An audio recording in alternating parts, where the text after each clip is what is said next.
my name is Austin Williams. I run the bookshop Barney's, and this is another online version. We normally have these face-to-face, and we're trying to get back to that. The co-host you can see there is Mo Lovett, who is going to be stepping in just in case my signal disappears, which may be the case. And tonight we're going to be discussing, as I pointed out, this book here, which is Tom Heap's book, 39 Ways to Save the Planet. The subtitle is Real World Solutions to Climate Change and the People Who Are Making Them Happen. So Tom himself is a regular on BBC Countryfile. I myself have appeared on Tom's Countryfile many years ago. He's obviously forgotten. Made a big impact there. And he also hosts Costing the Earth on Radio 4. So the purpose of the Barney is for the author to come along and to try to convince you to read the book. Given that 41% of carbon emissions in the publishing industry come from paper, I'm sure Tom won't mind me saying that maybe you shouldn't buy it, obviously highly irresponsible. But then again, 4% of all emissions come from the internet. So don't turn off just yet, because if you have an air source heat pump, you're probably desperate for a heated debate. This book, 39 Ways to Save the Planet, explores the kind of usual solar panel stuff, as well as the less environmentally approved stuff like concrete, steel, nuclear, hydrogen, fuel cells, etc. And then also bear in mind as well, reading the book, that at the start of a cost of living crisis, the recession, austerity, poverty, and all the rest of it, even war, you could ask, are concerns about the planet more relevant or increasingly irrelevant? So there's lots to talk about, I think. So as I say, Tom will speak for 5 minutes, 4 or 5 odd questions from me, then out to you. The event is free, obviously, and I'm delighted to have you all here. If you want to make a donation, there is a link going up in the chat room. If you want to get hold of the book, etc., you can do that. And Tom is currently on the Isle of Mull. He's in some kind of yurt. He describes his hobbies as carpentry and chopping wood. He hangs out with Arnold Schwarzenegger. His machismo puts the men into environmentalism, puts the log into ecology. So thanks, Tom, for taking the time out to flex your muscles on camera. So over to you with, first of all, a round of applause. If you can now unmute yourselves, round of applause, I'd be very grateful.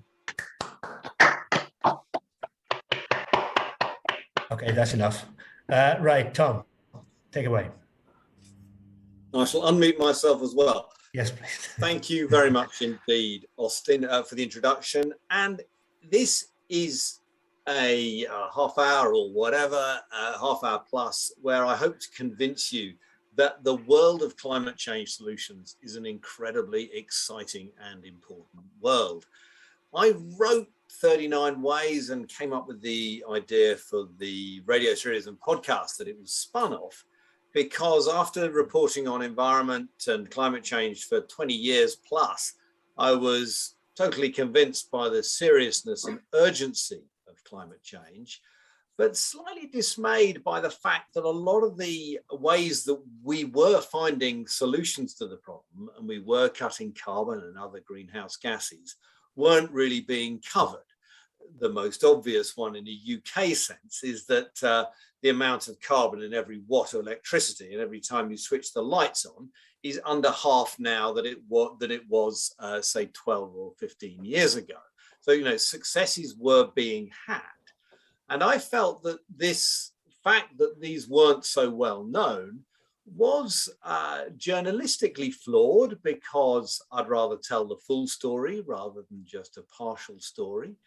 Also, I didn't think it helped in the actual drive and the fight against climate change, because it was a little bit like doing the reverse of what you'd do in propaganda during the war, that you were exaggerating the failures and the challenges, no, perhaps not exaggerating, amplifying might be a more accurate phrase, the failures and the challenges, and muting the successes and the ways out of it.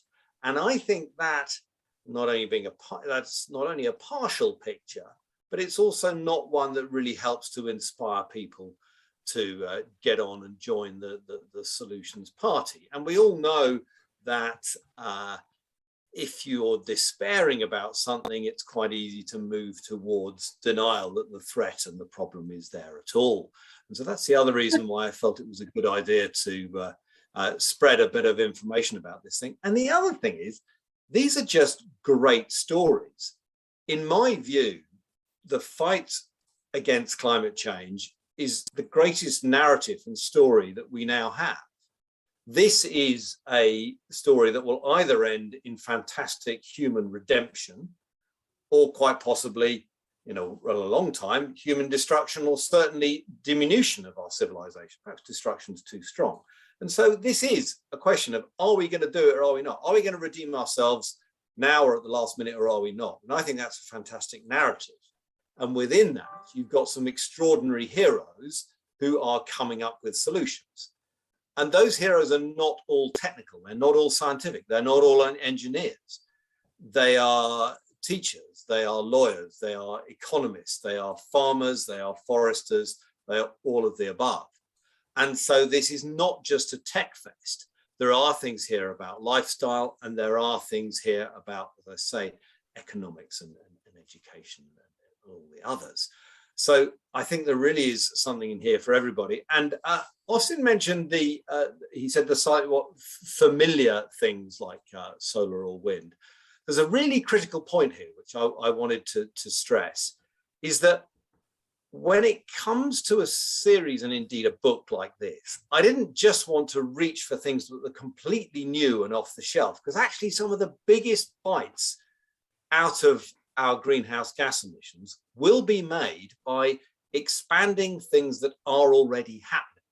The growth of onshore wind, the growth of offshore wind, the growth of solar, we expand into floating solar, insulation, these things that are incredibly familiar, but they are incredibly important. And someone used a phrase which I quite like, that when it comes to climate change solutions, that now is better than new. And so, yes, a good illustration of this, I sort of argued with myself and with my production team for quite a while, and we discussed whether we should include nuclear fusion in this, because nuclear fusion, if it happens, would be extraordinary in terms of our energy usage and cutting carbon. But as long as I've been involved in science environments, it's always been 20 or 30 years away. And they managed to boil a few kettles with it, I seem to remember, just south of Oxford a couple of months ago, and that's great, and I'm delighted for them.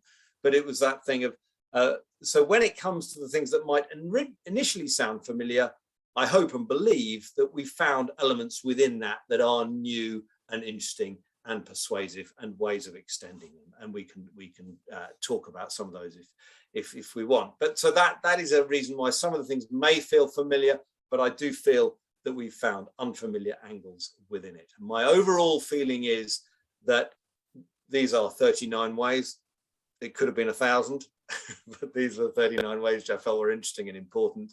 And I think, and I hope I've demonstrated, that we have the ways. It is now about finding the will to execute them. Thanks very much. Very good, Tom. We'll keep the round of applause till the end, even though the people are desperate in their own You don't rooms. have to. Well, let me just ask you a couple of questions. The right at the end of the book, you talk to scientists involved in carbon capture and storage. Yes, and they say that's the answer, and there was no need for the other 38. Of course, you didn't put that at the beginning, did you? I plowed through the book and finally got there. But they've got a point, haven't they? It's if carbon emissions are the problem, and we can capture them and store them, and keep business as usual, then what's the problem with that? So the problem with all these things in alighting on a particular single solution, the first problem is that shifting civilization that has largely grown and been based on burning more stuff for thousands of years into a different kind of model is the most massive of tasks. So I think it's both flawed and irresponsible to try and rule out some of the tasks that some people are engaging in, because we need all the tools, not just one of them. This is such a big job. And it's one of the things, and this isn't exactly what you've, actually, this does relate to what you've asked me, because the other reason why I wouldn't solely focus on that is, as you well know, carbon capture and storage is incredibly controversial amongst some element of the environment and climate change fighting community, because it involves, or if it was to be a success, it would almost certainly involve the existing fossil fuel companies, because they have the engineering and geological smarts to make it happen. Now, my view is that we shouldn't just exclude people from this because they have some oil on their hands, but a lot of people do believe that. So once again, I think it would have been an odd thing to go for one solution. One solution is invalid on its own anyway, and let alone a solution that's so greeted with such suspicion by a lot of people in this business. Yeah, but it is interesting that you cite the environmental lobby or sections of it as if somehow they've got the moral high ground to dictate what the future correct way of doing all this is. I mean, the fact is that, as you say, carbon capture storage is about business as usual, isn't it? That's in some ways why I might argue it's not a bad idea. That why not carry on? Why not carry on in a hydrocarbon future, capture that carbon and bury it? Am I missing something? Well, I come back to a different version of what I said earlier. When it comes to climate change solutions, it should never be or, it should always be and, because I think we need to look at all these things.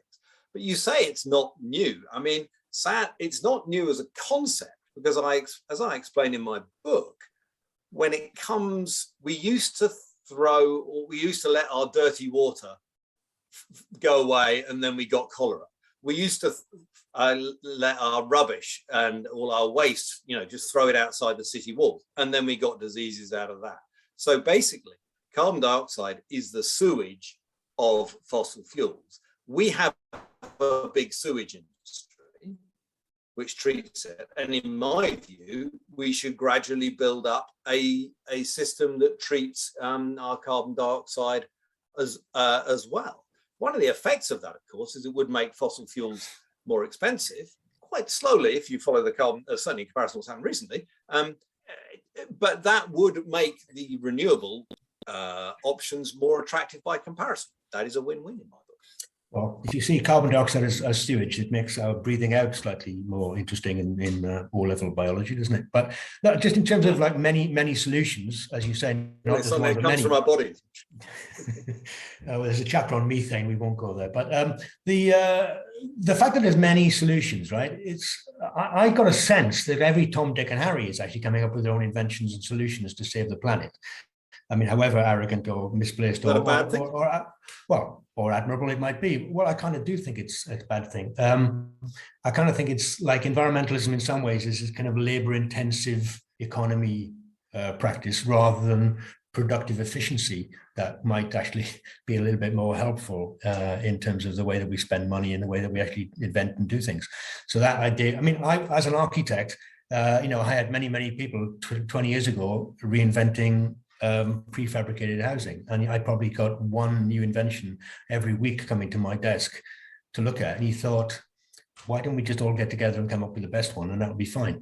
So I just think there's something about labor intensivity which is kind of burnt into environmentalism, which is not necessarily healthy.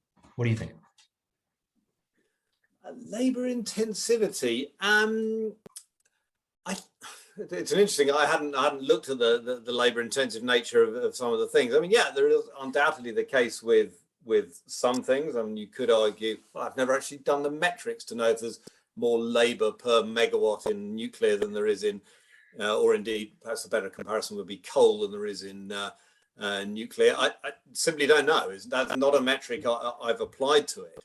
But generally, I don't think that the shortage of labour is currently what's holding us back from moving to a more climate-friendly future. So I don't consider it particularly relevant. Yeah, well, I can tell that from the answer. But what I was trying to get at was not so much how many people are involved. And there's your book is very interesting because you do this kind of calculus thing at the end of every chapter, how many carbon emissions have been saved and blah, blah, blah. So there's a very much a kind of a scientific approach to the way that environmentalism is proposed. What I was getting at is that if everybody's inventing new solutions to the problem, which may or may not be worthwhile, many of them may be hapless, then that is a waste of labor. That's what I was trying to get at. Yeah, but I mean, your friend the market will decide which ones do well or which ones do badly, and we've seen that happen. So that some of the enormously successful ones of late, the most obvious being solar and wind, have been so because they have become, in some places, reached market parity. They no longer need subsidy, and off they go. Yeah. By the way, I'm an old lefty. Do you mean I don't buy into the market? That's not what I'm asking you, but just asking about efficiencies. Anyway, war economy, which is following on from that, I suppose, because you mention it a couple of times. One directly at the beginning and a couple of other occasions. You say some say, so it's not you. That's the clever authorial way of doing these things, isn't it? Some say we need a war footing to defeat climate change, you say. And so take it outside yourself, right? Because there is this environmental conversation, which is about war footing. Carolyn Lucas has written 2 pamphlets now on the home front, the war economy. So do you think that there's a kind of a sneaky delight by environmentalists at austerity, energy cutbacks, less travel, food shortages, turn that light out, that kind of war economy, which is now we're having to confront because of the recession, because of end of the pandemic, etc. And it's obviously stopping carbon emissions. Is that the way that environmentalism ends?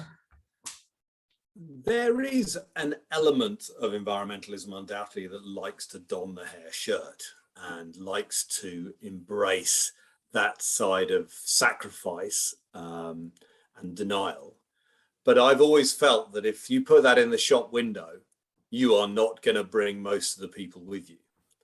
And so while some would delight, I can't comment on whether it's a majority of environmentalists. I don't particularly like that as a sort of bracketed off term. People are environmentalists or they're not. But anyway, I don't know whether it's a majority. I accept there are some, but it's definitely not the angle and flavor of this book.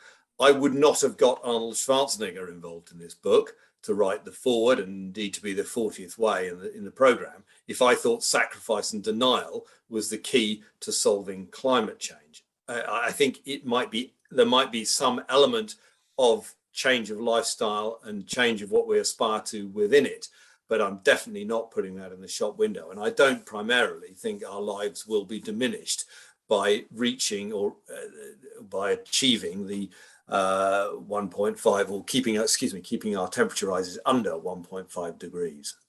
Okay. Yeah, I'm not comparing your book with Carolyn Lucas's book, but she is the head of the Green Party. And actually, there's quite an interesting thing about the Green Party, which really surprised me. That slightly contradicts what you say, and I was quite surprised in it myself.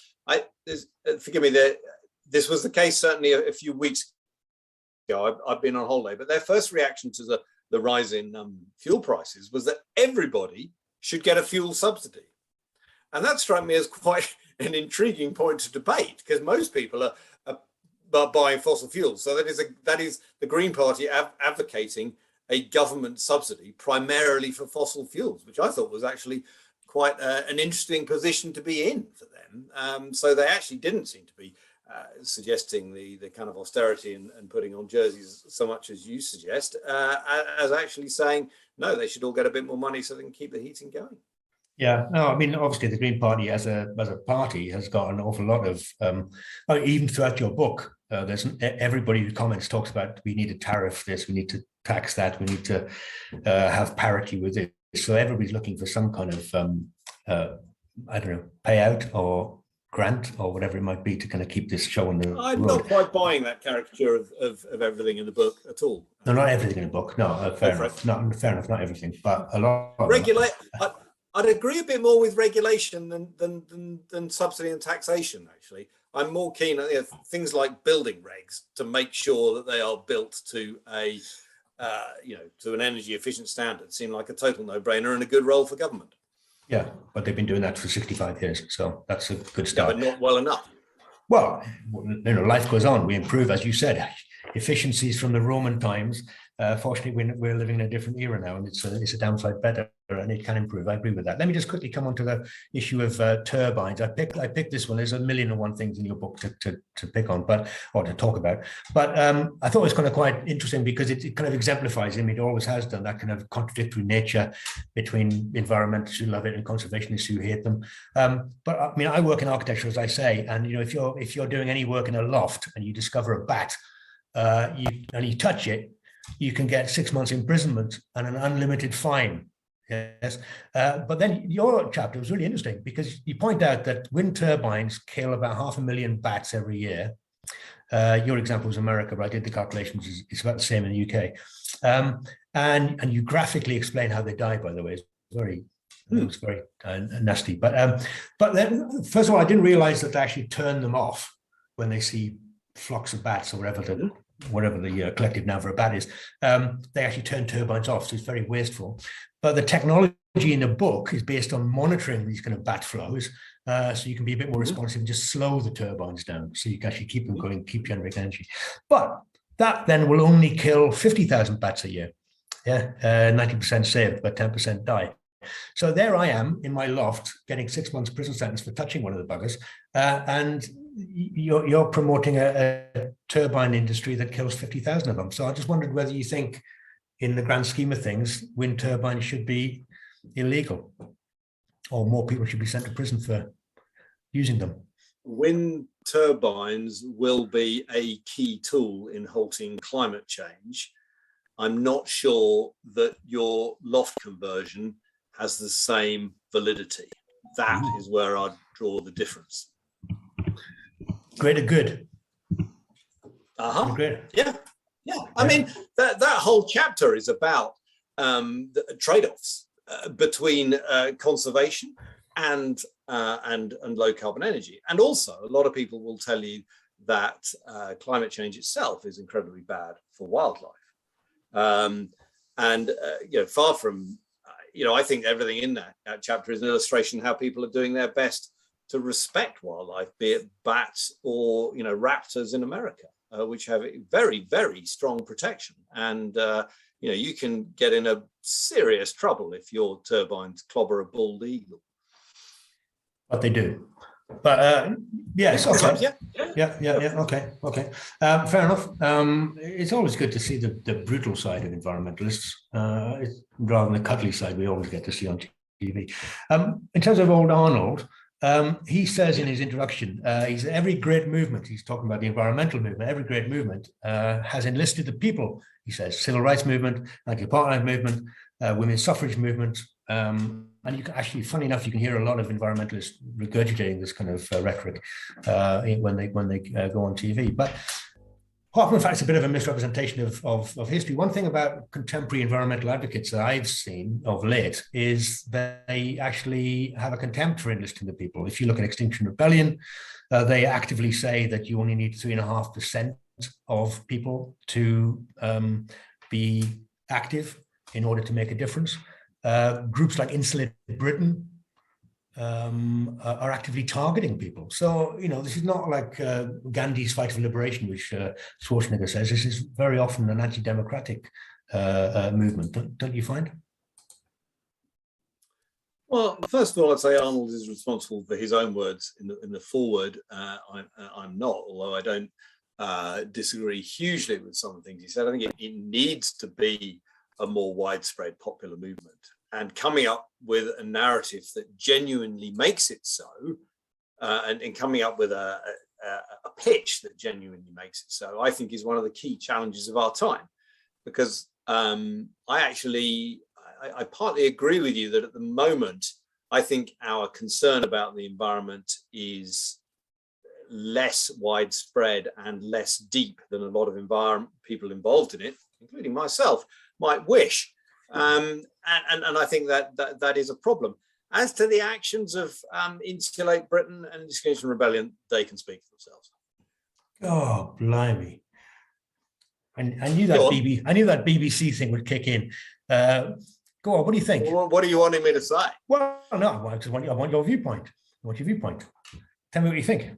On what, their actions? Well, I mean, I don't mind how you explain it, but tell me what you think about what's been going on within environmental groups like these for the last year and a half. Well, I think, I don't know, the last year and a half, I'll go a bit further back than that. I mean, I think, when in the culture and media in which we currently exist, some of the ways that Extinction Rebellion brought environmentalism further up the agenda did have an effect. There was stuff in Parliament that they were being noticed, and I think to a certain extent, end justifies mean. I stress to a certain extent. However, I do think they made missteps where it doesn't really work, and it turns people against the cause rather than brings people to the cause. But I mean, that's not a particularly that's a fairly obvious thing to say. And when it comes to insulate Britain, I'm unaware of kind of insulation that they do. I'd quite like it if they did a bit more insulation. That would seem to be a good idea. Forgive me, they may do a load, but it hasn't been brought to my attention. Very nicely, diplomatically put. Yes. Okay. We'll see if the audience wants to chip in on that later. But there's a couple of more questions, if you don't mind. I'll just ask you a couple of quick ones. In terms of there's a legal chapter in some respects. It's very interesting, and I read a piece in The Economist which seems to have ripped off your chapter a little bit. But because we've signed up to the Paris Accords, which then have these kind of legal treaties in place, it's deemed that we're not compliant with those targets, and therefore we're acting illegally if we kind of build airports or roads or bridges. People can now bring legal cases to try and stop those things being built, because if you build a road, there'll be people driving, therefore carbon emissions will go up, etc. So it's like on a future building projection. You cite one really remarkable example of a guy in Peru, admittedly backed by environmental funders to take his case to court, but he's suing the largest electricity producer in Germany because that producer, who's been going up for about 100 years, they've contributed apparently to climate change and therefore bear a percentage of responsibility for melting a glacier near his house on the other side of the world. You say it's very useful that things are now going into a legal framework. I think it kind of puts development, it puts energy policy, it puts planning legislation in the hands of judges, and I think it's kind of quite a dodgy development. So make your case. Well, it slightly comes back to the every tool in the box argument that I made earlier. And I think legal tools are one of the ones that we should be using, given the importance of the threat of climate change. And it's all about a chain of responsibility. That's the other thing which I find interesting, particularly about this. I mean, the Peruvian case is a good example of this. To what extent is the energy generation of Europe over the last 100 years responsible for the worsening personal situation of a farmer in Peru? I think that's a really interesting question, and I'm delighted if that gets debated in a legal context. That's fine by me. I think that kind of rigor that a legal context brings is absolutely brilliant, and in many ways it's a legal articulation of the much broader argument you hear a lot about in COP as to whether we in the wealthy fossil fueled over 100 years north are responsible for some of the problems in the south. And if they want to explore those in legal terms, I think that's great. The other reason I think law is important is if we're going to sign up for these things like Paris and other accords, then they've got to mean something. And it's up, if lawyers want to test how much they mean, then so much the better. No, I mean, that last point, I mean, is obviously true. The government signed up to it. In some ways, they're fool to themselves. I mean, they're now being hoisted by their own petard. No, I mean, but also in other respects, it's a bit like the chaos theory of a butterfly flaps its wings in Australia, it pisses down with rain in Cleethorpes, and therefore somebody is now held to be liable. I just think this kind of entire litigiousness is not necessarily a healthy thing in modern society. But you disagree. Right, final question, which is, I had to bring Al Gore into the conversation, but I think you started it, which is the Trace project, which, you sing its praises quite well, I think, funded by Gore and tech companies and all the rest of it. And they are there to set up satellites to potentially fine companies and individuals who create too much carbon. So we're all going to be monitored from space. It's called the Global Carbon Patrol, a bit like RoboCop or something. We'll all be monitored, and if we excrete, whatever the word is, too much carbon, then we can be fined or prosecuted or whatever it might be. This kind of great spy in the sky. And then you quote the CEO of this company who says, the Chinese government could use trace to police their own provinces, he said positively. This is your last moment, sell that to the audience as a positive example. If something is important, you need to know whether it's actually happening or not happening. Having an eye in the sky combined with data from the land gives you an idea about whether people are doing what they are saying. If they are not doing what they are saying, then I think we, the public, and possibly those involved in enforcement should know. You say it's about finding, it's actually primarily about flinding as stage one. That I think is just seems to me pretty clear that you need to have the information in order to make the policy and possibly the enforcement. Al Gore didn't like the idea of me describing him as the climate cop, but he did like the idea of being described as a climate neighborhood watch. So whether that endears the audience to him anymore, I don't know, but I thought it was quite a nice line. He's got a lot of them. Yeah. All right. Look, well, I'll leave it there. I mean, I've got a million more questions to ask you, Tom, but I'll probably leave it to the audience. So first and foremost, if we can give a round of applause, a rousing round of applause, to keep Tom warm in his uninsulated yurt, that would be welcome. So please, there you go. Thank you very much. All right. So let me see if we have any questions. Paul Illett. Yeah, so, well, I wanted to make just a couple of points, if I can. First one about what you mean by climate crisis, and the second one, if I'm allowed time, about ESG, environmental and social risk and governance. So the first one, when you talk about crisis, what you mean by that? So the green movement often talks about it's got the science on its side, but when I listen to a lot of interviews, people from XR, they keep talking about tipping points. What's going to speculation about the future, which to me is not very scientific. So if you look at people like Schellenberger in his recent book, I can't remember the name of it, and people like Alex Epstein, what they're saying is actually, yes, there's warming, but it's not a crisis. And what they're really arguing is that actually economic growth trumps the losses, supposed losses that will come from sort of climate change. So Schellenberger, he'll say, actually, even if the temperature goes up 3 degrees, it's not the end of the world because human beings adapt. So a lot of the tipping point analysis and the climate alarmism comes from the modelling, which is like SP 8.5, which is where nobody does anything. But that's not happening. You know, things, infrastructure changes, carbon technology and changes, even renewable technology changes. As it becomes more cheap and more efficient, it will come online. So the alarmist stuff is very, very unlikely to happen. And so what he's arguing, Schellenberg, is saying that actually, if you look at the key indicators like crop production and death loss from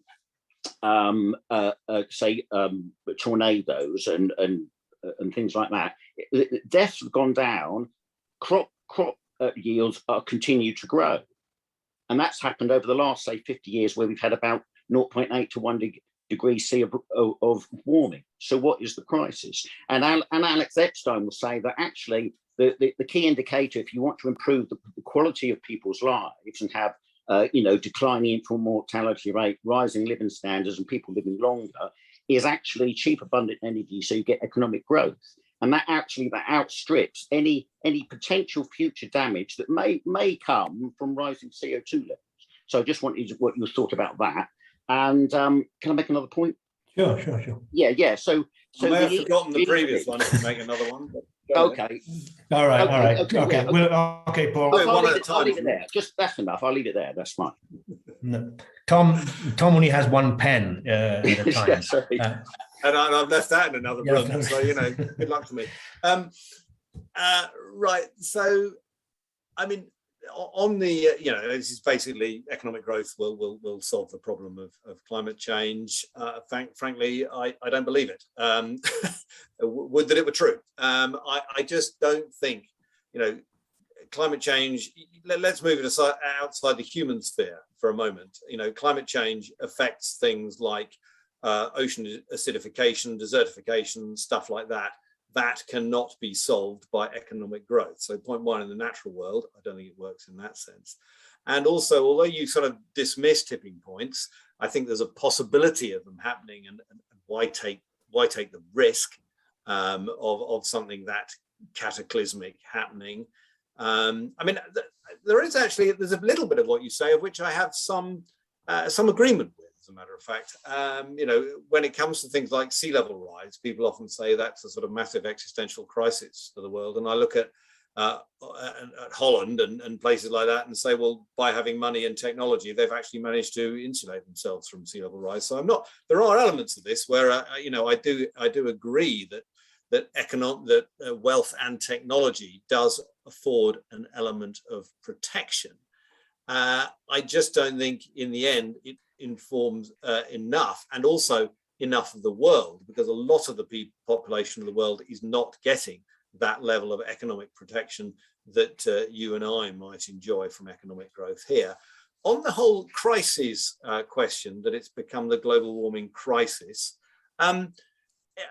once again, I do actually have a little bit of sympathy with what you say here, because I think the fact that it was turned, the term climate crisis rather than climate change, the fact that it was changed from one to another, I'm not terribly interested in getting lost in the semantics of whether it's a crisis or whether it's an ongoing chronic issue. It seems to me in some ways it is chronic rather than acute, and therefore perhaps the word crisis isn't appropriate.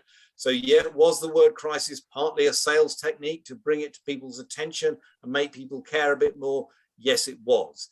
Do I mind if that's not necessarily semantically accurate? No, I don't. Okay, Paul, hold fire. We'll take a couple more questions. I'll come back to you. That's fine. I think there's maybe something outstanding in that answer. I don't mean outstanding. I mean, of course, they're all outstanding. We have Richard Bradford. Yes, thank you, and good evening. I'd like to bring in the question. No camera, Richard. No camera. Oh, one second. Yes, I can bring myself. There we are. Yes. That's more like it. Okay. I'd like to bring in the relationship of government to getting action on climate change. You said in the Eventbrite blurb to the this evening, you said that you had no faith. Tom, you said you had no faith in behavioural change. Which sort of implies that we need more carrots rather than need more sticks rather than carrots to get any action. And of course, ultimately, it's the government that makes the regulations on getting, putting things into law. In your half an hour at the beginning of the evening, you then also were talking about now technology is better than new technology, which is fair enough. And I think we can all think of examples of this. I don't need to go down the list. But the problem is that the government, or certainly, dare I say, our current UK government, gets very distracted by new solutions, because they say, oh, well, if we do this, we do that. You mentioned fusion earlier as always being 20 years away. I mean, the current, there's a bubble around hydrogen at the moment, which I think is going to, if you'll pardon the paraphrase, going to create a stink eventually when the chickens come home to roost, or maybe that should be the bats. So the government gets distracted. They won't take action now because there's always something better on the horizon. So what role does the government have in getting things done? And of course, time is not on our side for any of this. I'll stop there. Thank you very All much. right, thank you very much. Tom, you don't have a pen, do you, to write a few down? We normally take a couple of questions, but No, I do actually. Yeah. If that exercises your, very good. Such modern technology. I might even pull out some paper. You carry on. All right. Tom's fallen off the chair. Mo. I'm back. Hi. Well, mine was going to be sort of completely contradictory point to the one Richard's just made, and it relates to something Austin said in his introduction when he talked about the cost of living crisis, because I was listening to today's program this morning. I forget which company it was, but it was one of the large kind of petrol forecourt managers. And the suggestion was that the government cut in fuel duty had not been passed on to the consumers, and that was causing us now to, the average cost of filling up a car is £100. That was the kind of headline. And so the forecourt managers were kind of accused of failing to pass that cut on to the customers. And the manager's response was, yes, that's right. That's what we're not passing it on to the customers, but we need to invest in EV. We need to invest in the technology for electronic vehicles because of the climate crisis. So we don't care that the customers pay more. And to me, that seems very it's sort of historically different in the sense that, the argument for capitalists and entrepreneurs and retention of profits and all the rest of it was that those people took the risks, they deserved to reap the rewards, and because they were taking all the risks. And there's something about this discussion that I think speaks to a kind of moribund phase of capitalism, in a sense, in that there isn't the vision to kind of tackle what needs to be tackled through development, through technological means. I mean, you talked about it a little bit, Tom, but you said it's not just all about technical fixes, and I don't understand why not. And then, so the flip side of that is, if there's a cost of living crisis, and I think this speaks to moribund left, by the way, is like, why are we arguing for the working class, the poorest in society, having to pay more to make do with less, for the person in society making the sacrifices for some kind of future scenario that, as somebody pointed out, the models can't be entirely confident in predicting correctly? Very good. Thank you very much. All right, Tom, okay. Can I bring you back in if you want to address those 2 points? I would be grateful if Mo actually ended that with a particular question, because I'm not quite sure what the final question is you wish me to address after that. Fair enough. I think what I'm saying, I'm kind of, you're right. I'm saying it seems to me that this is it's an apologetic way of kind of not progressing in a society. It's kind of about lowering horizons rather than raising horizons and fixing the problems that we need to fix. I think that's what I'm saying. And I suppose I want to know why we've all been sucked into this discussion about how we travel, how much it costs for us to travel, curtailing our own kind of behaviours in order to fix a problem that's perhaps not of our own making. Okay, thank you. Well, I'll pick up with that one first. So I don't feel this book represents a lowering of society's horizons at all. Some of the goals and ambitions and technological changes and other things in here, I think, are a very exciting new society. And as people will say, even if climate change turns out to be a hoax, which it's not, you will have increased, for instance, the air quality. You will have increased the education of women. You will have increased the biodiversity, or better farming with fewer chemicals. I mean, the fringe benefits on these things are outstanding, and those alone certainly represent a heightening of horizons, not a lowering of horizons. You talked earlier about the burden falling on the least able to pay. I can't remember how they put it, but it was along those lines.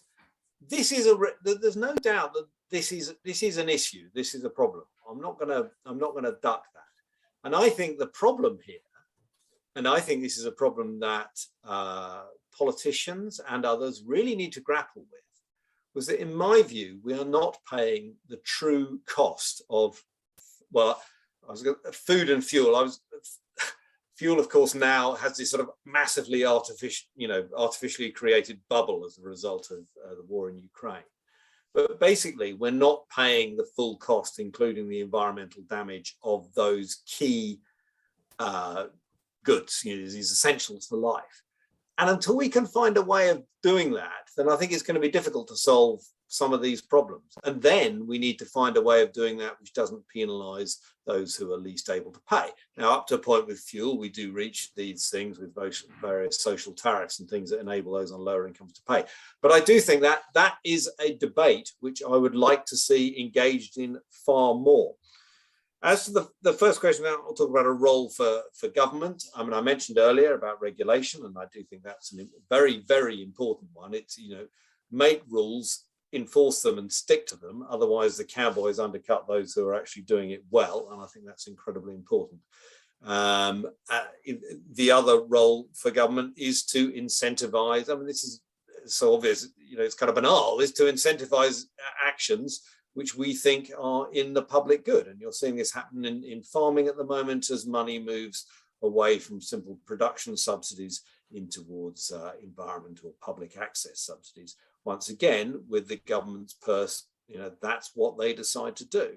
And I think one of the interesting things, and you may in this audience think this wasn't a good thing, but during the pandemic, the government got pretty bold about pulling some big levers in terms of our lives and lifestyles. And in a sense, I think that kind of made them think, oh, maybe we could be a little bolder in some of the actions we take in order to promote these things that we consider a public good. And keeping temperature rises under 1.5 degrees, I think, is a public good, which government policy should help to deliver. I'm always loath to hear the stay home, save lives rhetoric. Don't go out, don't use carbon, don't travel. It's the fact that you can lock a nation down is nothing positive as far as I can see. And you can see that I largely agree with you there, Austin. I'm glad to hear it, but some of those powers that have been handed over to actually control what we do and where we go, and if we go anywhere at all, and if we do, where it is, and maybe Argo's monitoring actually where it is that we're going. Those things are kind of slightly troubling to me. But we've got one thing I wanted to say as well is in relation to your comment on the last question, is that it doesn't have to be a question, Tom, right? So I'm encouraging people in the audience, they can make a point. You can comment on that point, right? You can disagree with them. They don't have to, that thing where they say, what do you think? Just to make it into a question doesn't always work. Right, that said, we got Claire Fox, and I'll take Claire and Eric, and then I'll come to Patrick afterwards. Thanks so much, Tom. I really enjoyed the discussion so far, and actually I do like your approach, which is to try and tackle this issue with some positive ideas and creative solutions. And I'm very keen on human ingenuity. So that seems to me to be quite an inspiring way of looking at the issue. But I think that and then you kind of just dropped into the conversation there a minute ago, there's lots of fringe benefits, and you noted some of them, but there's obviously, one of the things that's troubling for some of us anyway, is that there's also lots of downsides, and that's why the cost of living crisis does feel like a downside, because there's a lot of things which, because of a prioritization of net zero and carbon and putting the climate change agenda as the top priority, means that we are being held back. People are suffering financially. So maybe you comment on that. But your approach nonetheless is quite creative. I was really struck because today in the Lords there was a debate about heat pumps, as you do, and the discussion ended up being, and it was all about retrofitting for a carbon energy economy. And the thing that really struck me about it was that the discussion took two forms. One was, we have to do this because there's targets set in law. And it was like an act of God. There was no creativity at all. There was any attempt to kind of raising a debating point, and it was kind of completely says, no, there's a target, we have to do it. And then if you kind of queried who decides on the priority, or say the public's priorities have changed now because of the the economic situation or even politically changed, the answer was we had to bring the public with us because it's set in stone in the targets in the law. So it was like, well, say the public doesn't agree with you, well, it doesn't matter that we have to. You're right, Claire, or you're right, Baroness. But but let's see if we can change the public so they agree with us. So that just makes it a kind of one-way street, and isn't that a problem? That's the thing, and it undermines your more imaginative, creative point. And then just the final point was about the language of emergency and crisis and so on. You know, the kind of a minute to midnight, as Boris Johnson famously said in the COP26 point. But you yourself said that you're a bit, you know, you can see you're slightly squeamish about this kind of scaremongery aspect of things. But you then noted that there was this note by the government that they realized how they can pull the levers of power and close things down, right? And they kind of, people went along with it. I think that what I'm concerned about is the constant talk about state of emergency. When we saw a government bring in emergency powers and effectively close down civil liberties on a public health matter, does make me worry when then everybody in the environmental side says this is an even greater emergency, a greater crisis than COVID. You know, we've got to do something now. And the inference is that things like civil liberties and individual freedoms and choice and debate are not on the table. You know, no room for debate, or you're seen to be a climate change denier. Of course, it's not a hoax, but there are ways of deciding what you consider to be the priority in what you approach. And I happen to think that liberties and freedoms and other political issues, economic growth and so on, are my priorities. Even though I think that we can tackle climate change, I don't see it as the crisis that trumps all of the crises. And I worry about that language being used against democratic society.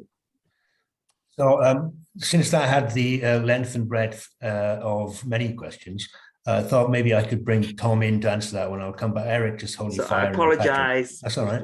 That's all right. We get our money's worth. Tom, do you want to come back on any of that? Well, yeah, towards the end of it, I was thinking, thank God we've got people like you to help balance the argument. Claire was where I was what my response to that was. I mean, I do think, you know, there can be a monopoly of virtue problem when it comes to the way that some people speak about climate change and the environment. And, you know, I think there should be a very healthy debate about what we do about the problem, which is in effect what you're saying. How that debate happens in the Lords and whether it's a one-way street, that's well beyond my knowledge and capability. I don't set the rules in the Lords, and I wasn't following the stuff recently because I'm on holiday. That's my excuse for that one. The thing, I do question this idea of blaming climate change regulation or putting climate change regulation in the firing line for the cost of living crisis currently. That just seems a bit absurd to me. Quite patently, it's because of Putin's actions in Russia. And as a matter of fact, it seems to me that insulating ourselves from the dangers of people like Putin and from the dangers of climate change, whilst they're not a precise fit, there's quite a lot of overlap between, if you like, a Putin-proof world and a climate change-proof world.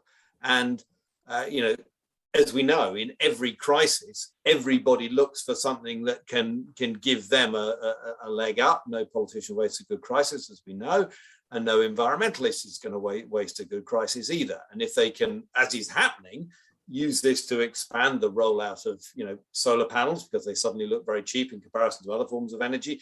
You know, if you can generate it yourself, et cetera, or pushing insulation because now using fossil fuels is expensive, then, you know, if there can be one or two fringe benefits that come out of a terrible tragedy and catastrophe that is the war in Ukraine, then so be it. Okay, I think that question about shutting down debate, you know, it's very common if you talk to people about, I don't know, whether about development in the developing or the underdeveloped world, which still exists. It's very often you can hear people say that that's a second order issue because you have to deal with, you know, the climate emergency, it's a crisis. Suddenly a lot of this conversation closes down a discussion. Do you not think? I agree with you. And as you will know, you know, there's been, you know, I don't want to revisit it, but the tortured thing about false balance at the BBC when it comes to climate change and other places, whether we need both sides of the argument, that is used by some, whenever we have it, sometimes when we have people, contradicting some of the received wisdom on climate change, we have people say, oh, there you go again, you're delivering that false balance. And I don't think that's the case. It's part of the healthy debate. And I think it's very dangerous to shut out those voices. Very good. Old school BBC, like it. Eric. Point about the, I guess, in government involvement. I wanted to come back to Austin's point, I guess, earlier I made about this scattered array of solutions and inventions and innovations, I guess, developed by engineers and engineering firms that are ultimately backed by agencies and funding agencies. And they're actually, that actually being more labor intensive rather than focusing on the I guess, the leaders, as Tom says. But all of those solutions are perfectly attainable and scalable, but they're lacking a major financial kind of feasibility study on each of those solutions. And unless it fits in the current monetary system, it will just be another novel technology that may be revised in maybe 20 years. And we've got to admit that politicians are not scientists, they're not engineers, they're not environmental experts, and they're limited in time, I guess, in power, distorts their priorities. So they need to be almost spoon-fed a feasible financial business model, just as comprehensively as the actual technology itself that's proposed, that are proposed in the book. So going back to Tom's point about incentivizing these initiatives, and the current corporations and, I guess, utility companies, governments, they're ultimately the decision makers. But it's only when a financial model makes sense, that's when, I guess, these carbon credits will incentivize a lot of the feasible technologies to really come into market by a lot of these independents, and I guess a lot of these innovators.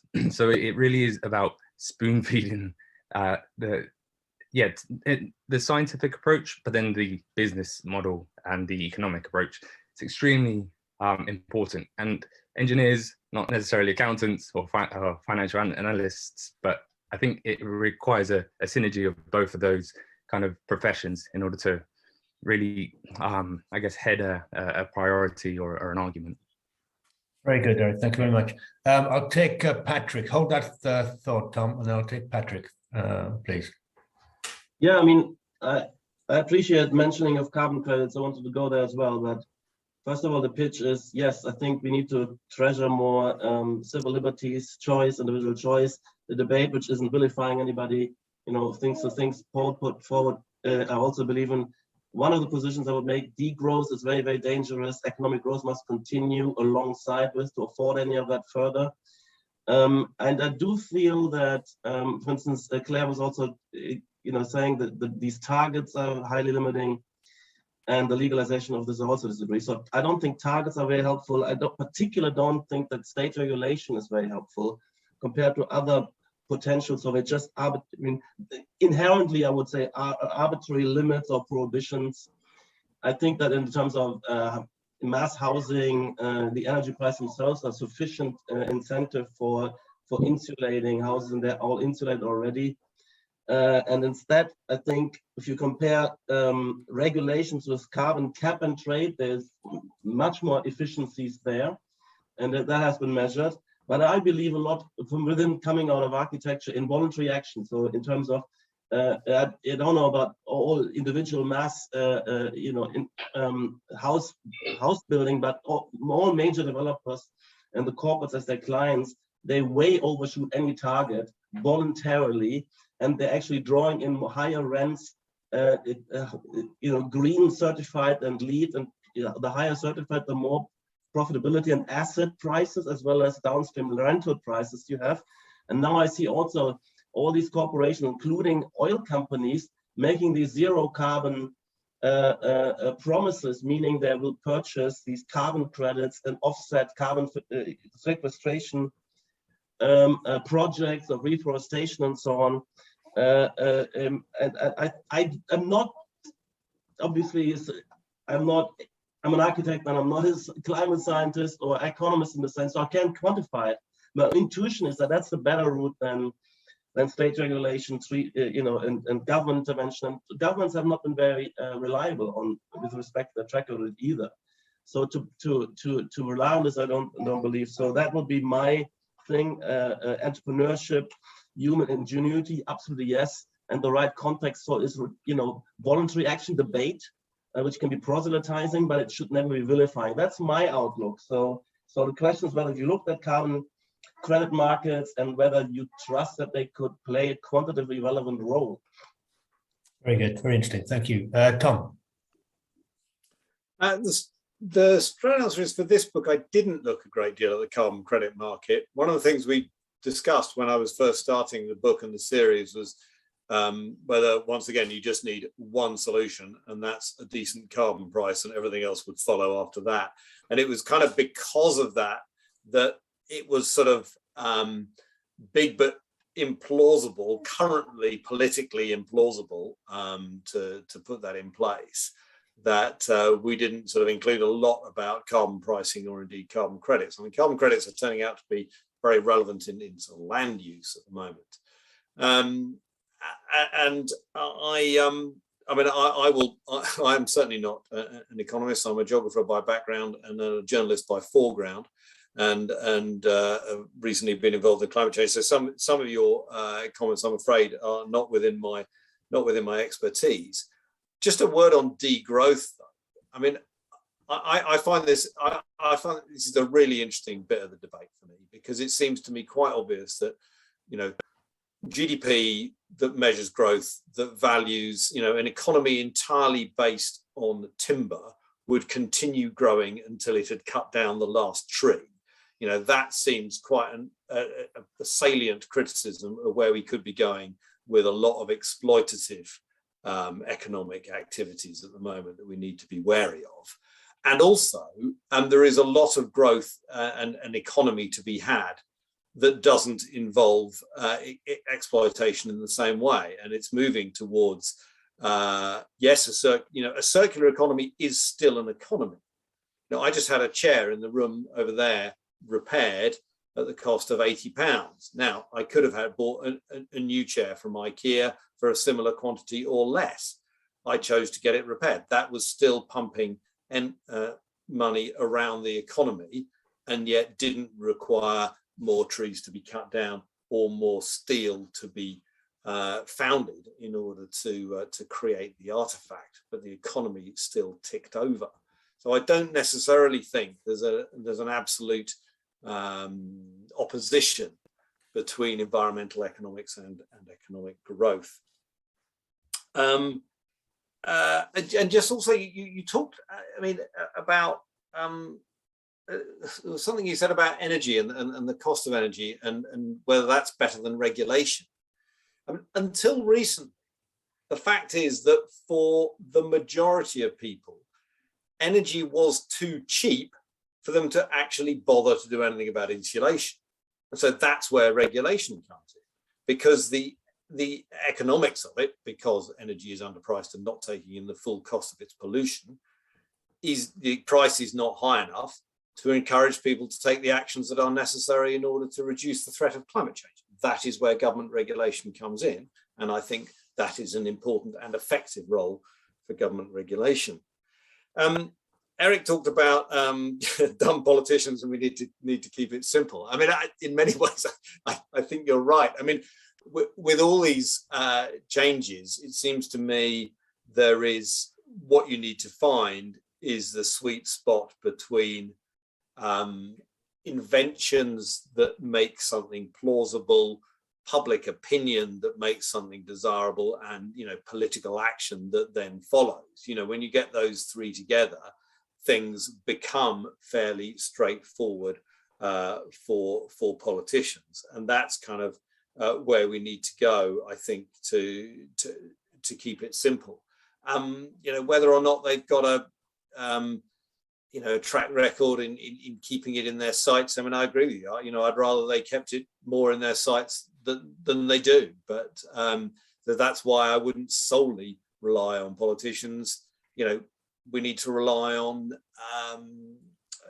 inventors and economists and engineers as well. And I just make a remark. I was thinking today about a panorama I did at least 10 years ago when we rocked up to a place that was full of guys driving their souped up cars, having a lot of fun with their 18-inch woofers and the crazy Renault Clios, and we rocked up in a tiny G Whiz, one of those really old electric cars that went about 30 miles, went about 30 miles an hour, and said, look, guys, this is the future. And they said, well, if that's the future, we're going to have to change the future. And we kind of laughed at the time, but that's basically what Elon Musk has done. He has changed he changed the future when it came to electric cars, and he did that. Yes, there was some government help relevant in the early stages, but he did it through invention and ingenuity, and good luck to him. Very good. David. Oh, where have you gone? Hello. Good evening, Tom, and thank you for writing the book. Can you hear me? Yes. Right. Good evening, Tom, and thank you for writing the book. I'm sure it'd be a welcome addition to the debate. I like to hear debate. I like to hear both sides. I just wanted to say that I have to take exception to your assertion that the current cost of living crisis is entirely to do with war in Ukraine, because clearly it seems that the majority of this problem has been caused by an overreaction by governments around the world to a problem of COVID in shutting down world economies for something like 2 years, and the problems of restarting that economy. And the reason that I felt that I had to say is that I do fear that an overreaction to the problem of climate could have similar effects. I mean, we are the only country, I think, in the world who has set ourselves on a legal path, legally committing ourselves to net zero. And it seems that governments around the world are busy hobbling themselves economically for the next 30 years. So if I wonder if and I do fear that it'll be ordinary people who will be paying for this. Good. Thank you very much, Dave. Thanks a lot. Then just hold your thoughts, Tom. Nico, please. Hi, Tom. I've enjoyed 39 Ways to Save the Planet. I can't say I've listened to every episode, but it's very well thought out. I do take issue slightly with the way the program's introduced, and just to quote from the introduction, we got ourselves into this mess with aviation, deforestation, even too much procreation, and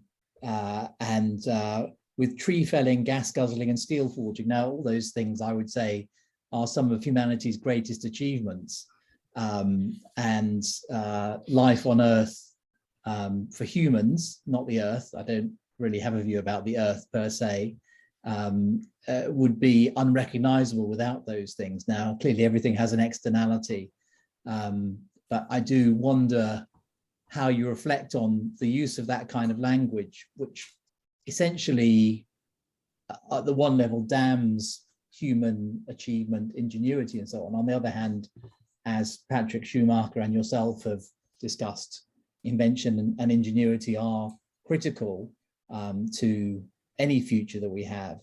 And for instance, your program on seagrasses as carbon sinks was fascinating. I've recently commented on a project at the University of Sheffield to add basalt dust to soil to remove CO2 from the air, which also improves the quality of soil, and it's a very viable technique. So my question to you is, with so much invention and ingenuity and potential solutions, and just to come back to your timber point, who was it who said the Stone Age didn't end because we ran out of stones? We're not going to fell every tree because we find more useful things than timber to solve problems with. But anyway, why do you think that so many environmentalists and climate change activists are so unenthusiastic about invention and innovation and human ingenuity and collaboration to actually solve problems, which would ostensibly make get to the situation that they would like to see? Very good point. Okay, Tom. Well, to that last point, it's something I have actually, the degree of hostility to the so-called technical fix is always something that has slightly baffled me as well in the environmental movement. Once again, I don't think it's either or. I mean, I think that, we do need to think a little bit about how we live our lives as well as coming up with along with technical solutions. I think one of the reasons that it wasn't in this book, I did a Costing the Earth a few years ago about the sort of birth of the environmental movement and resurgence and some of those things, and linked to sort of religious and Quaker movements and things like that. And obviously denial and sacrifice are very big things in religious movements, and whether that is part of what sort of underpins, and virtue, and also my virtue, my behavior is more virtuous than yours. I think there can be a whiff of that in some areas of environmentalism. I think it's gone much broader than that now. I think that is a caricature of some elements of the environmental movement, which bears, like all caricatures, which bears some element of truth. I think increasingly less so, I have to say. I think that, there's been a huge embrace of some of the technological solutions, most obviously, wind and solar and things like that. Although interesting, it's one of the reasons. Nuclear is in the book, and I make the case of why I think it should be.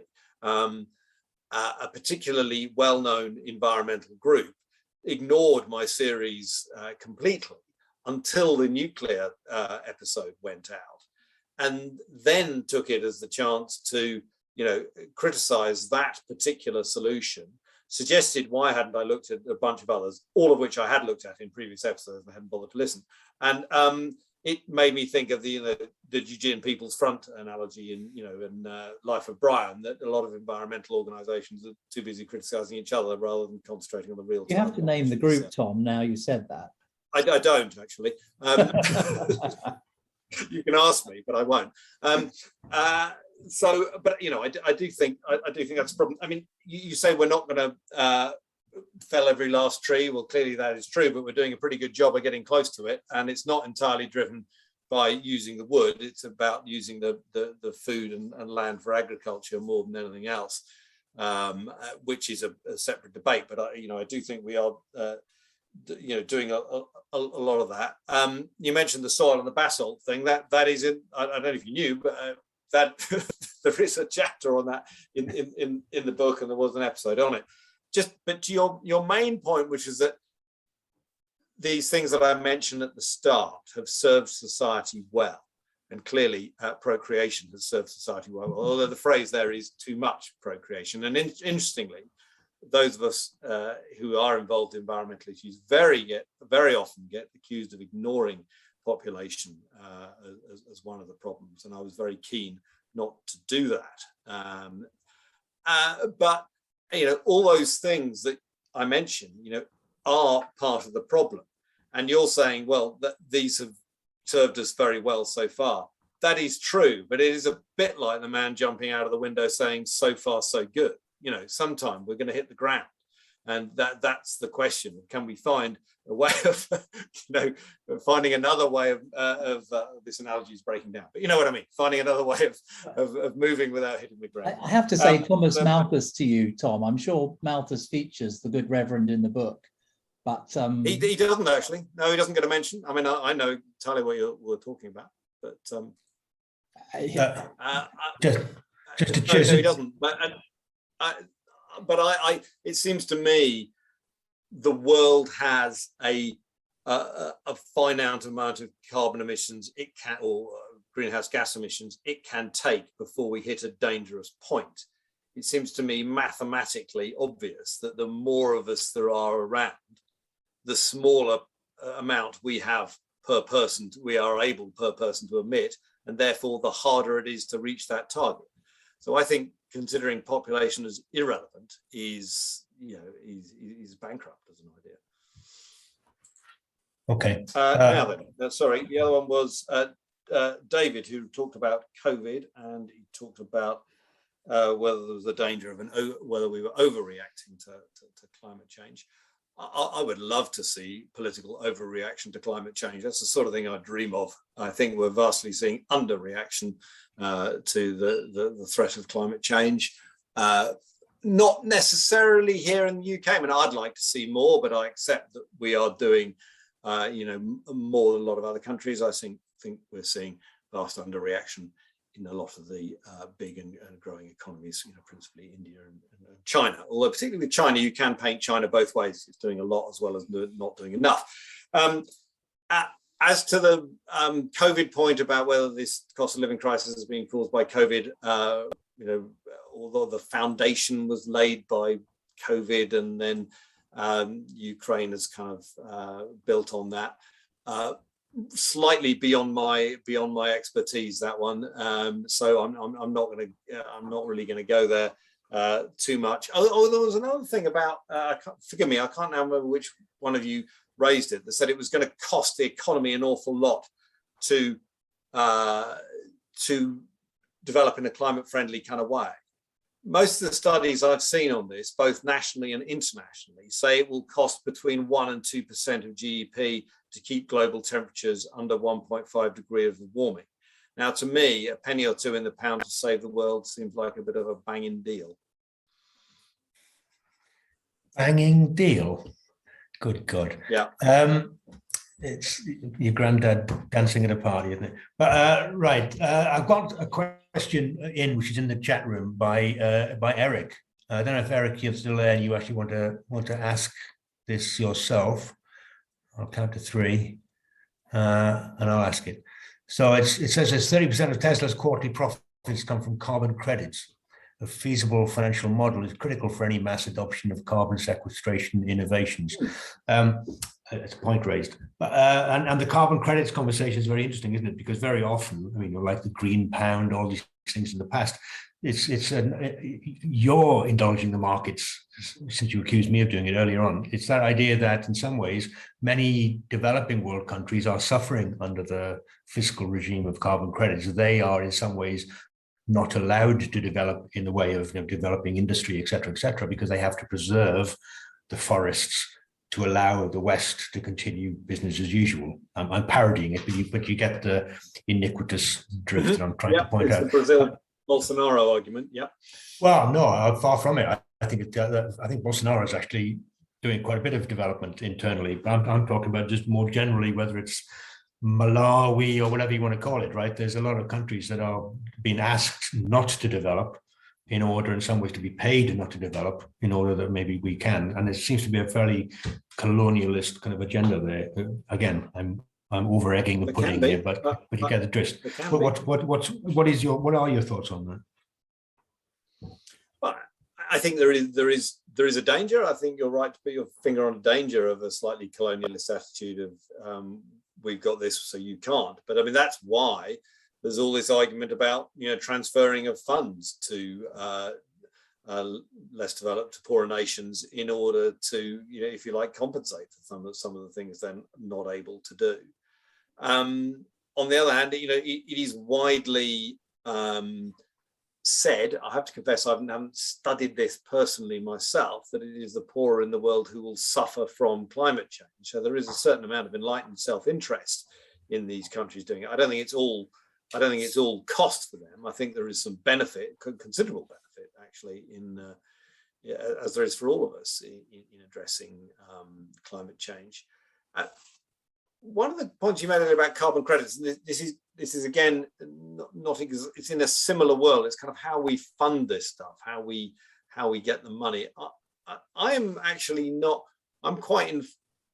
I think there's a case for carbon offsetting in quite a lot of these things, because that's another way that these projects get their money.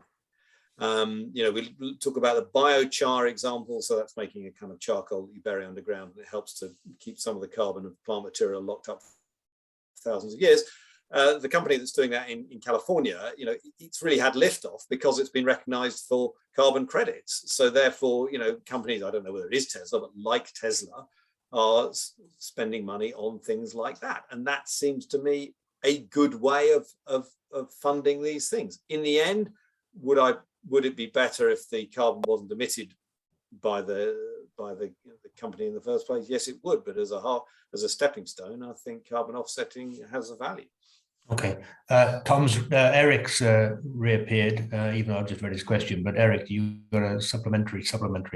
Sorry, yeah, it was just a quick one on the carbon credits. I mean, at the moment, while it is a good route for financing, it can also become a double-ended sword, because a lot of the biggest coal and oil producer in Colombia, they use carbon credits in order to justify their oil production.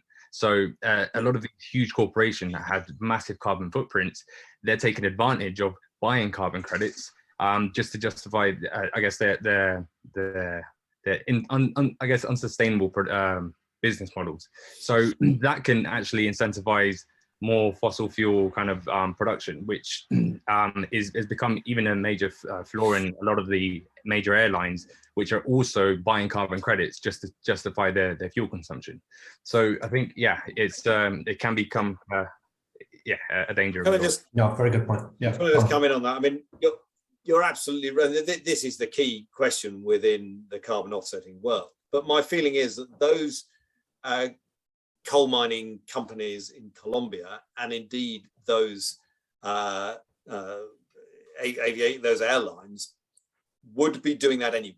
They wouldn't be stopping to mine coal, and they wouldn't be stopping flying around the world if the carbon offsetting wasn't there.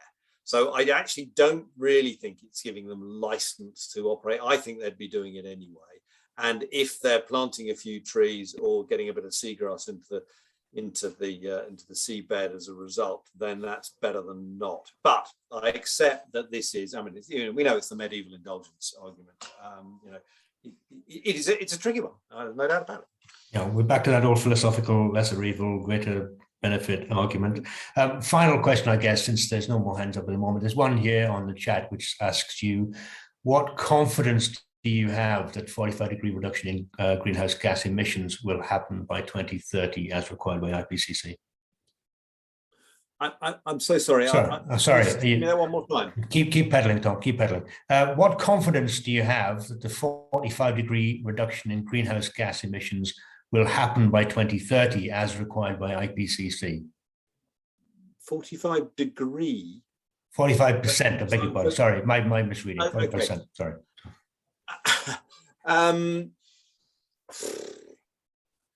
I'd say I have hope. I have hope, but I'll say 25% confidence that it will be met by 2030.